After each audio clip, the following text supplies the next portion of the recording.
আসসালামু আলাইকুম। আজকে অনুপাত নিয়ে আলোচনা করব, শুধু অনুপাত।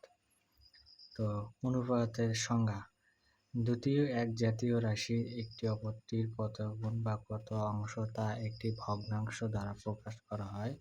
এই ভগ্নাংশটিকে বলা হয় অনুপাত। আচ্ছা, অনুপাত কি? এখন বসি, অনুপাত কি? অনুপাত হলো একটি ভগ্নাংশ। যেমন অনুপাতকে প্রকাশ করা হয় এই চিহ্ন দ্বারা। অনুপাতকে লেখা হয় এ অনুপাত বি, যার যেহেতু অনুপাত একটি ভগ্নাংশ, একে লেখা যায় এ ভাগ বি। এটাই হলো অনুপাতের উদাহরণ। আচ্ছা, এখন এসে অনুপাতের প্রকারভেদে। অনুপাত সাধারণত দুই প্রকার, একটা হলো সরল অনুপাত আর একটা হলো মিশ্র বা জটিল অনুপাত। আচ্ছা, সরল অনুপাত কি? সরল অনুপাতে হলো যে অনুপাতে দুইটা রাশি থাকে। একটা হলো প্রথম অনুপাতের দুইটা রাশি, অনুপাতের আগে একটা পরে একটা। প্রথম রাশিকে বলা হয় পূর্ব রাশি এবং দ্বিতীয় রাশিকে বলা হয় উত্তর রাশি। যে সরল অনুপাতে যদি কোনো অনুপাতে দুইটা রাশি থাকে, এ সময় একে লেখা যায় পূর্ব রাশি অনুপাত উত্তর রাশি। এই এ সমান পূর্ব রাশি এবং বি সমান হলো আমাদের উত্তর রাশি। এখন আসি মিশ্র বা জটিল অনুপাত। যে অনুপাতের একাধিক রাশি থাকে, একাধিক, যেমন ধরেন এ অনুপাত বি বা তারপরে কমা সি অনুপাত ডি কমা ই অনুপাত এফ। এই সবগুলো রাশির প্রথম উত্তর রাশিগুলোকে গুণ যদি করি, উত্তর রাশিকে গুণ করে যে অনুপাত পাবো সেটাই হলো আমাদের মিশ্র অনুপাত। এর পূর্বপদ হবে এ গুণন সি গুণন ই সমান হবে বি গুণন ডি গুণন এফ, বি গুণন ডি গুণন এফ। এটাই হবে এর মান।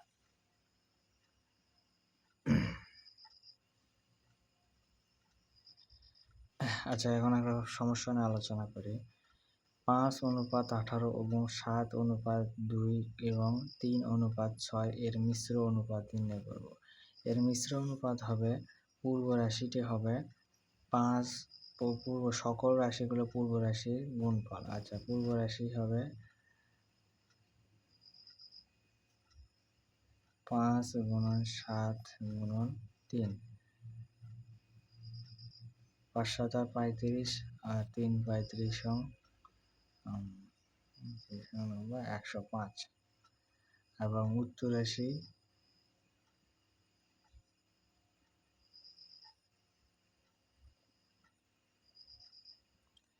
18 গুণন 2 গুণন 6, 6 দুগুণ 12, 12 গুণন 18,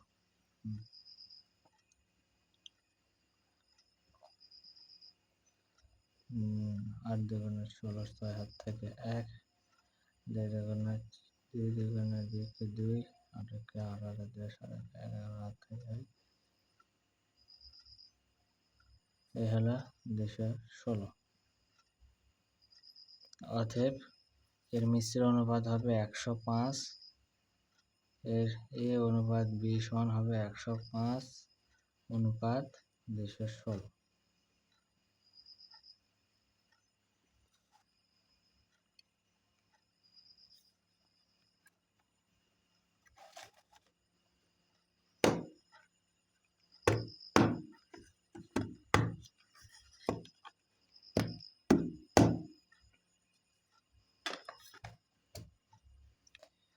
পরে প্রবলেম নাম্বার 2।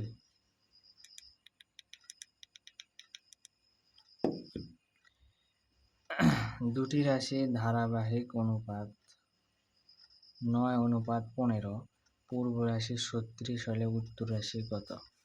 যেহেতু অনুপাত 9:15 সমান পূর্ব রাশি গুণন হলো উত্তর রাশি।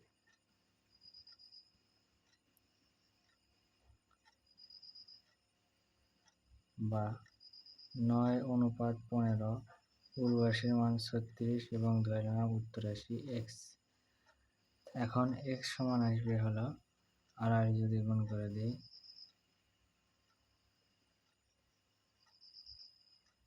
9 × 15 ভাগ হলো 36।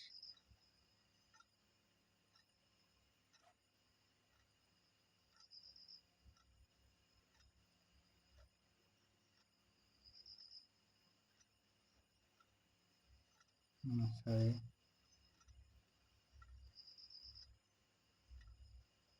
আর যদি গুণ করে দিই হলো 36 × 15 ভাগ হলো 9, 4 নং 36, 60। অতএব উত্তর রাশি হবে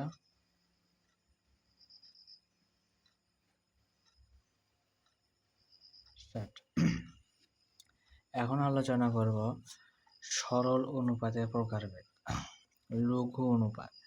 লঘু আমরা জানি লঘু ভগ্নাংশ কি? লঘু ভগ্নাংশ যার যেমন লব থাকবে হলো ছোট, লব থাকবে ছোট, হর থাকবে বড়। একে লঘু অনুপাত বলা যাবে কখন? যখন এ বির মানটা এর মান বির মানের থেকে ছোট হবে। লঘু অনুপাতে তাহলে উদাহরণ বলা যায় 5:7। এর সংজ্ঞাটা হবে যে অনুপাতের পূর্ব রাশির মান ছোট এবং উত্তর রাশির মান বড়, সেটাই হলো লঘু অনুপাত। গুরু অনুপাত কি? লঘু অনুপাতের উল্টো, একে বলা যাবে যখন এর মানটা বড় হবে। এর উদাহরণ হলো 7:5। একানুপাত। যে অনুপাতের পূর্ব রাশি এবং উত্তর রাশি একই, যেখানে লেখা যায় এ অনুপাত এ, আবার ধরুন 1:1, 2:2। এই রাশি অনুপাতগুলোতে দেখা যাচ্ছে পূর্ব রাশিও যা উত্তর রাশিও তাই। যেহেতু উভয় পূর্ব রাশি এবং উত্তর রাশির মান সেম, তাই হলো 1 অনুপাত। এখন আসি ধারাবাহিক অনুপাত। ধারাবাহিক অনুপাতটা কি? যেমন যদি থাকে এ অনুপাত বি, বি অনুপাত সি, এই অনুপাতগুলোকে যদি আমরা এ অনুপাত বি অনুপাত সি আকারে প্রকাশ করি, সেটাই হবে আমাদের ধারাবাহিক অনুপাত।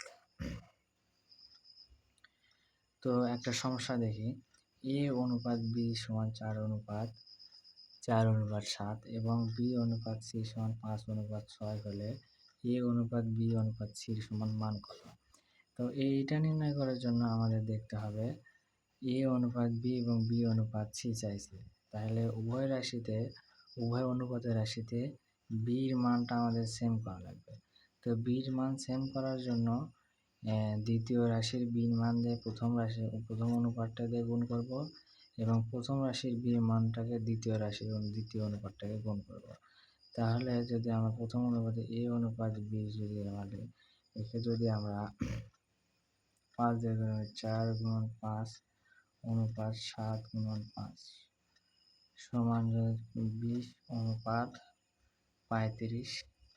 আবার বি অনুপাত সি 5:7 অনুপাত 5:7 অনুপাত 6:7 সমান 535 অনুপাত 6:20। এই যে দেখা যাচ্ছে উভয় রাশিতে আমরা বির মানটা সেম করে ফেললাম। তো তাহলে এদের এ অনুপাত বি অনুপাত সি সমান আমরা লিখতে পারি 20:35 অনুপাত 42।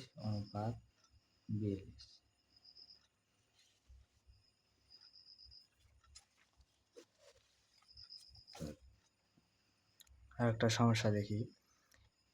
আচ্ছা, এই প্রবলেমটা আসলে খাতায় এইভাবে সলভ না করে মুখে মুখে কিভাবে সলভ করব? তো মুখে মুখে সলভ করার জন্য বির মানটা সেম করব এবং বির মানটা এখানে আলাদাভাবে গুণ করে যদি দিই, এই রাশিকে যদি 5 দ্বারা গুণ করে দিই, এটা আসবে 20, এটা আসবে 35 এবং এইটাকে 7 দ্বারা গুণ করলে এটা আসবে হলো 6 7 42, এখানে আসবে 7 দ্বারা 5 7 35।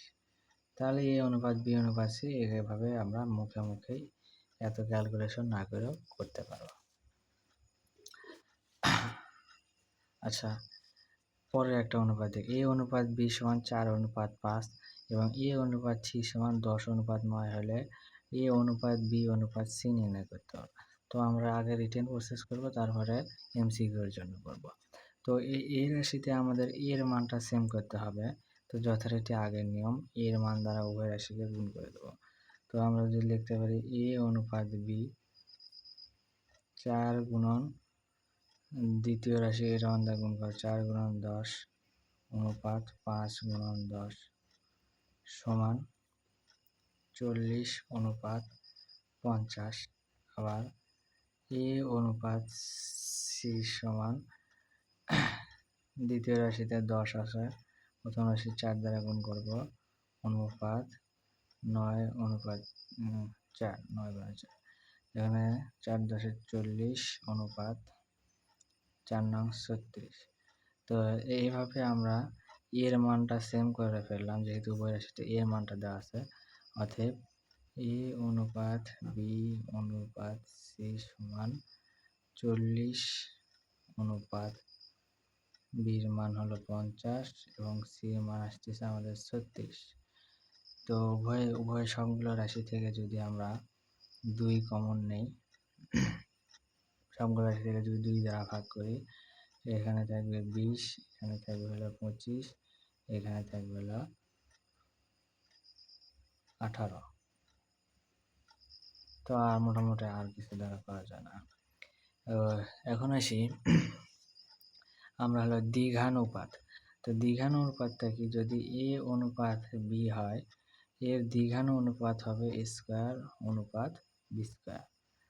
তো যদি 2 অনুপাত 3 হয়, এর দ্বিঘানুপাত হবে 2 এর উপর স্কয়ার অনুপাত 3 এর উপর স্কয়ার। এখানে লিখতে পারি 2 এর উপর স্কয়ার 4 অনুপাত 3 এর উপর স্কয়ার 9। আচ্ছা, দ্বিভাজিত অনুপাত যদি এ অনুপাত বি হয়, এর দ্বিভাজিত অনুপাত হবে রুট এ অনুপাত রুট বি। আচ্ছা, উদাহরণ দেখি। যদি 2 অনুপাত 3 এর দ্বিভাজিত অনুপাত চাই, এর দ্বিভাজিত অনুপাত হবে √2 অনুপাত √3। এখন আসি ত্রিঘানুপাত। ত্রিঘানুপাতটিকে যদি এ অনুপাত বি হয়, এর ত্রিঘানুপাত হবে এ কিউব অনুপাত বি কিউব। উদাহরণ যদি দেখি, 2 অনুপাত 3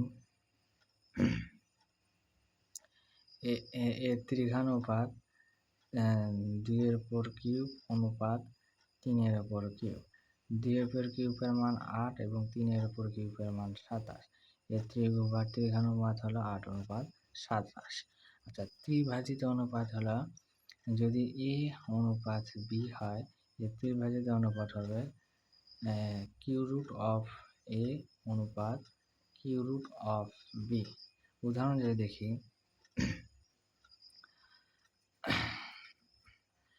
যদি 8 অনুপাত 27 এর ত্রিভাজিত অনুপাত চাই, এর ত্রিভাজিত অনুপাত হবে কিউ রুট অফ 8 অনুপাত কিউ রুট অফ 27। তো কিউ রুট অফ 8 সমান 2 অনুপাত কিউ রুট অফ 3 সমান 3। তাহলে এটা হলো ত্রিভাজিত অনুপাত। আচ্ছা, ব্যস্ত বা বিপরীত অনুপাত। যদি এ অনুপাত বি হয়, এর ব্যস্ত বা বিপরীত অনুপাত হবে বি অনুপাত এ। উদাহরণ যদি দেখি আমরা, 2 অনুপাত 3 যদি হয়, এর বিপরীত বা ব্যস্ত অনুপাত হবে 3 অনুপাত 2। তো এরই মাধ্যমে আমাদের অনুপাত অংশটুকু আলোচনা সমাপ্তি করলাম।